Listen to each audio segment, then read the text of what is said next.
The Kenny Quest Show is rated M for motorcycles and contains examples of proper riding technique, sound judgment in conjunction with poor decision-making, rider errors, and gratuitous psychological nudity. Hey, what's up, YouTubers? Today we're off in with Hale Rider over here. Hey, and we're going to do some bike week activities, right? Yes. And Hale Rider's on her new Street 500. Harley Davidson Street 500 2017, new to Hale Rider. Yeah, new to me. 2,400 miles? 2,400 miles on it. Still not even broken in. Just barely broken in. And of course, I'll be on the 2021 Iron 883 in snake denim. And we're going to be off today. Make a couple trips. Let's see, Seminole, Harley. Coffee first? Yes. Yeah. Alright, coffee first. And then Seminole, Harley to look at the gas cap. Yeah, we gotta check that gas cap. Yep, so Hale Rider's bike is new to her as of yesterday, last night. Yep. And we'll go through that story on how that happened and all that good stuff in today's video. But we'll get some coffee and then we'll head over to Seminole, have them look at the gas cap, and then we'll go from there. We'll see what happens. We're still chapter 1 of our riding career, so still getting comfortable. We're getting comfortable, and especially on the new bike. It was a little, I'm getting there. Right. So bike to her first ride home in this was, 10 o'clock at night. 20 minutes in traffic, terrifying. Right. And it was like 15, 16 miles away. And interesting. So, well, we got home safe and sound, and so now we're going to hit the road. Yeah. And I guess we'll see you at coffee soon, right? All right.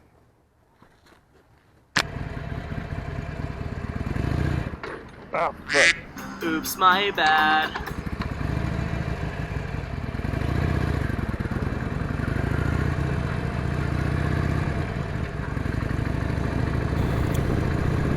So things like stalling out lights are common and regular occurrences in this chapter 1 of my riding journey.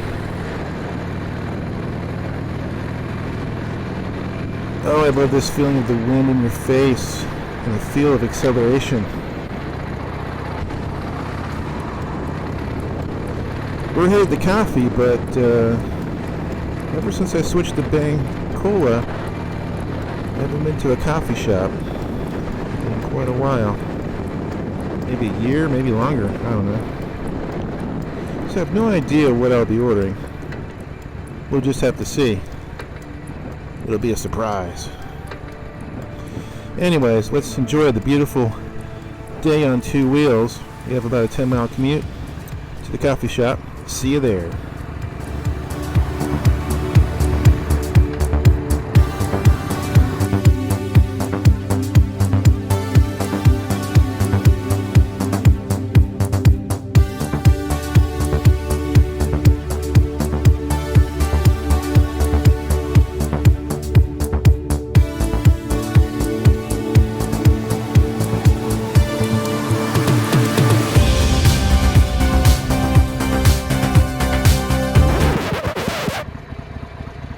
I'm here for this light traffic. It's the weekend, so the roads are clear. 2,000 years later. Don't stall. Don't stall.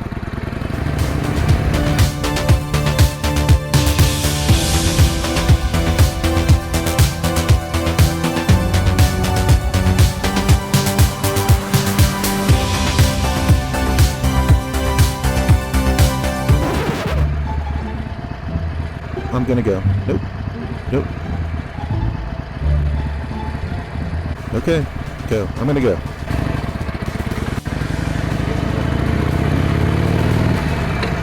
Ramming speed.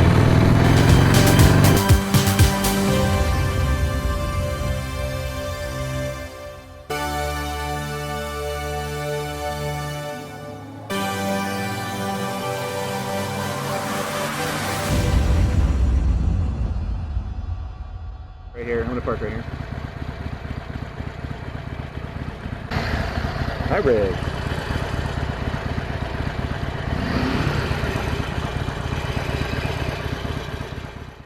Cheers. I'm so bad at cheerses. I always drink first. It's not how it's supposed to go. Mm-hmm. So I'm having, what are we drinking?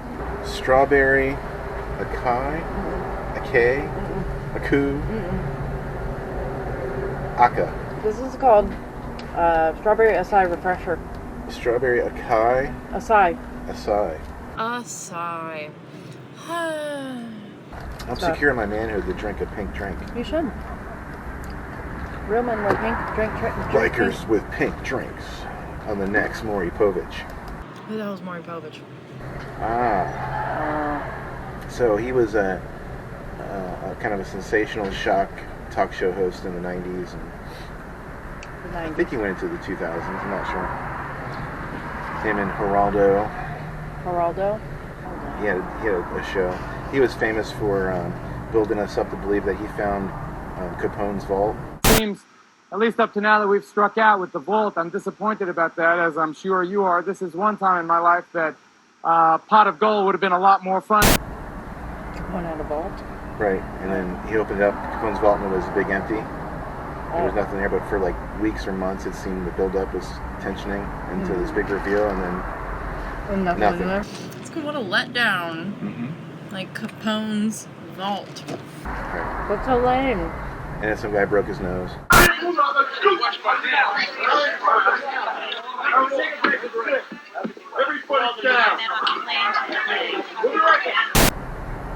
Because there was nothing in there? No, different story. Oh, okay. And then Jerry Springer. Jerry.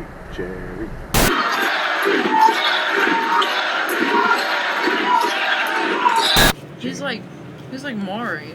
Kind of, right? He was, sensational. Whatever show he had, there was a big brawl and fight between the people on the panel.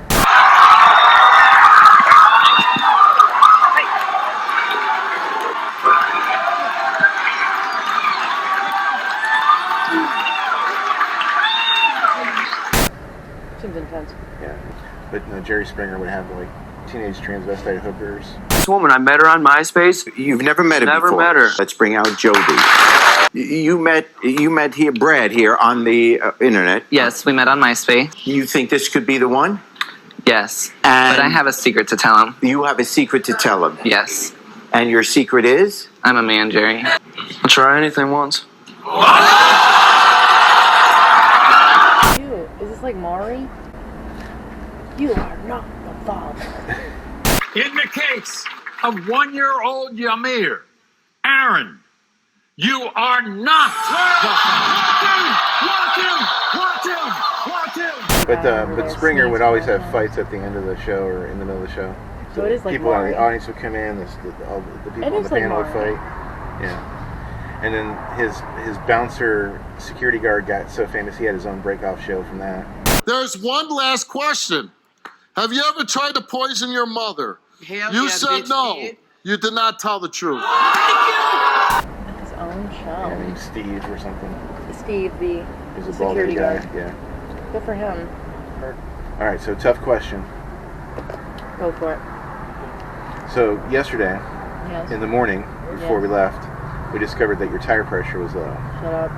We don't need to talk about this. All right, so do you remember what the Kawasaki Ninja 250? It was supposed to be 28 in the front and 32 in the back. And what was it? 20 in the back and 15 in the front. Wow. I know, stop. What's up? It was like a red. That's like a brat. I couldn't, because it almost didn't look like a brat. It was a naked bike then. Yeah, I think it was a naked bike. Sound like Because it was more, it wasn't a sport bike. It sounded like a Ducati Monster. It was red. Speaking of which. Should we tell them about my bike?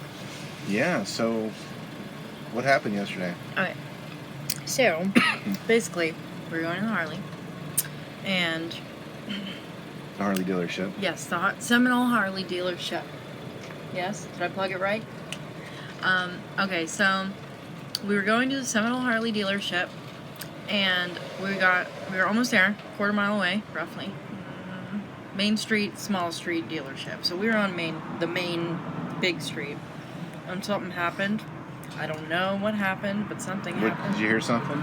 It was more about how it felt. Like, I felt like there was, like, maybe some clickage going on. But mainly And to be clear, so everybody can follow, and this is on your Kawasaki Ninja 250 Yes. 2012. 2012. That you recently modified with this lovely gray. Oh yeah, this is great matte gray textured soapstone. From red to textured gray. Textured gray. All for Bike Week. All for Bike Week. You invested nearly $100 in materials to make it happen. It was exhausting, and then 2 days worth of my hours. It was exhausting. And you rode that bike From, like, North Florida into Orlando. Which took you how long? After with breaks? With breaks, 6.5 hours. 6.5 hours. I left at noon. And one of the reasons was the helmet that you had on was too small. Yeah, the helmet that I had was too small, so it would squeeze my log in. So you were taking more breaks than normal. Right, more than I needed to. All right, so we're backstory. So, crappy bike, you know, crappy setup, everything crappy. Your first bike. My first bike, which is pretty standard. But and you've had it 4 months? I got it September of 2020. Right. But I didn't really start riding it until like a month ago. Right. Well, we took some footage earlier of some of the things that were wrong with the bike. Right. There was a few different problems with the bike. Cosmetic issues and... Yeah, mainly cosmetic issues. And I covered a lot of that up with the spray paint and some glue and a little bit of this, a little bit of that. But, you know, whatever. I tried my best. So we're going to the Harley dealership because one of my parts came in for my phone mount for my new bike. Right. And so we had to go there. And then we're going for your bike, your stuff. So we're... I'm just tagging along. On the feeder road, something happens. Yeah, something happened. I felt differences. It's hard to explain. It just was very, very different. Something with the shifting, something was off. And, but thankfully we were really close to the parking lot for the dealership, so we made it there. And we parked the bikes, you know, here and there, blah, blah, blah, some annoyances with the parking situation because there's so many bikes at Bike Week. But, yeah, then as soon as I parked, before I could even hop off the bike, that dude came walking behind and said, hey, you know, your chain's hanging on the ground, right? And I was like, oh, well, I didn't, but now I do. And it was dragging on the ground. It was on the ground. On the ground. But the bike was still moving. The bike was still moving. I don't know how. But, yeah, sure enough, I get off.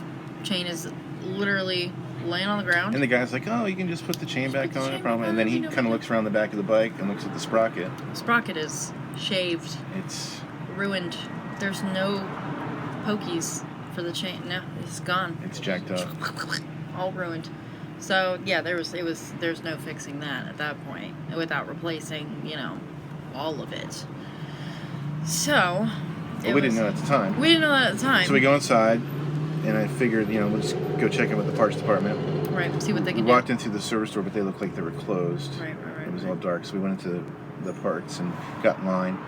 And then as we were in line... The guy is with the sales manager. Yeah. And they walked past us, and that guy said, what does he say to the sales manager? He said, they need help. She needs help. And then the sales manager stops immediately and goes, oh. Huh, what's going on? And I told him what happened, and immediately he goes into sales mode. Right. This is an opportunity for him. Well, think about it. Your bike has a problem. Yeah. A catastrophic problem. A catastrophic issue. Practically in the parking lot of the Harley Davidson dealership. Divine intervention. Is it? Divine intervention. The truth is out there. Oh, so he went into sales mode.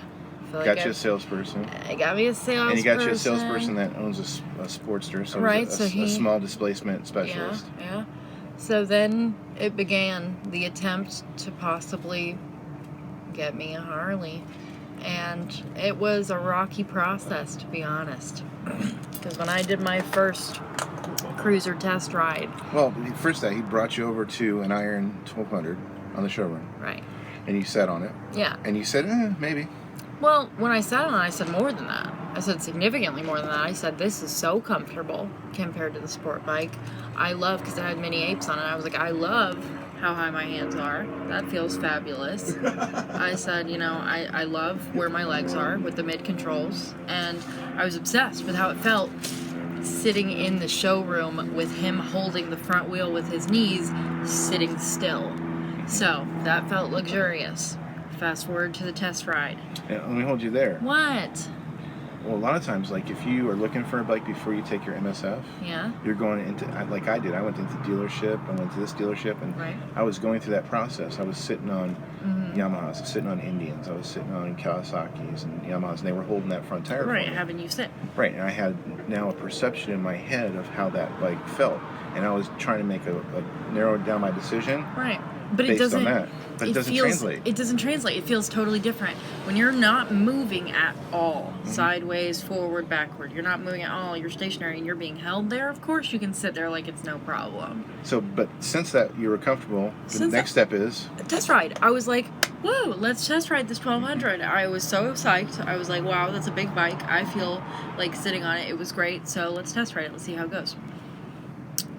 I can't go 10 feet without feeling like it's gonna fall over because they are top heavy. Right. And he told me that, but I didn't really.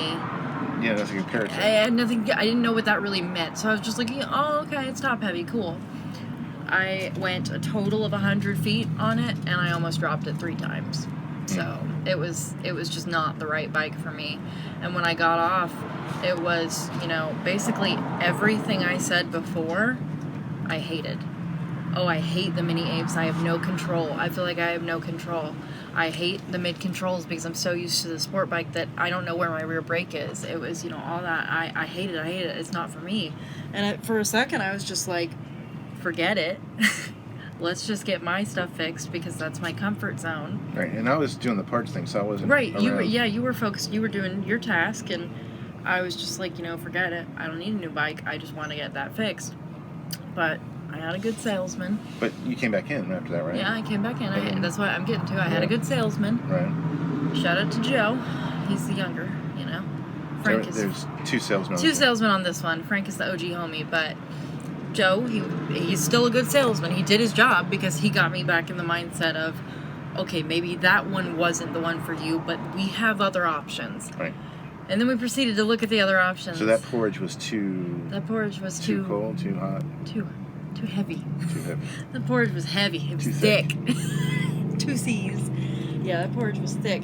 So I passed on that porridge, and we looked at your bike, not your specific, but your model, the 883, and that's still, and once I had gotten on the 1200 and actually went a few feet, I was able to, because you have something to compare it to, when you're back in the showroom sitting still and they're holding the tire, I could kind of tell. You didn't feel that much difference? Well, no. I could tell if I was going to be uncomfortable, if it was going to be as top heavy as the other one. I could tell because I had ridden one 100 feet, I was able to kind of feel, oh, this one's a little too high still.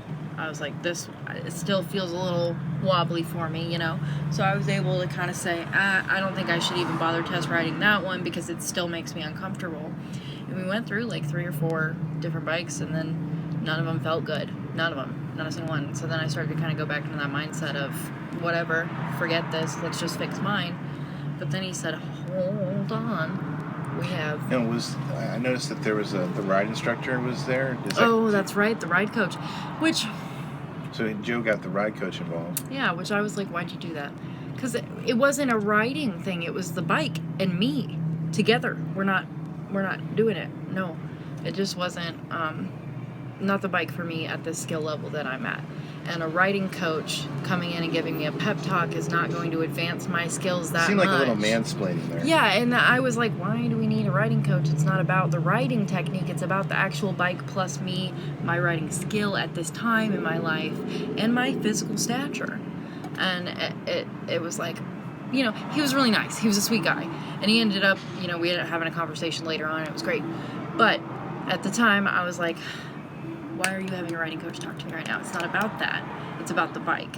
And so, you know, whatever, riding coach goes away, does his thing. Okay, there's one more option. There's one last option. And deep in the bowels of the parking lot of the Harley Davidson Seminole. And back there was the little tiny Street 500. And my salesperson, one of them, told me to go sit on it. And it was dusty, right? It was a little bit. It had been there for a minute. Like it hadn't been ridden in a while. Clearly, it had not been ridden in a while.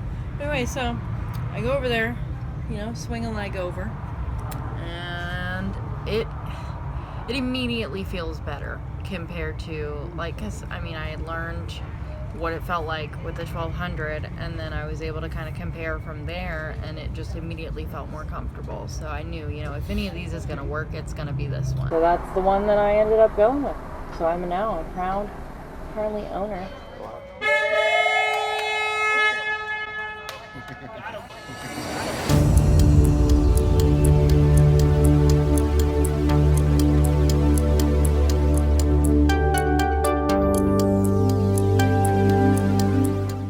Hey guys, it's Haley. Be sure to like this video, subscribe to the channel, and ring that bell for notifications. See you next time.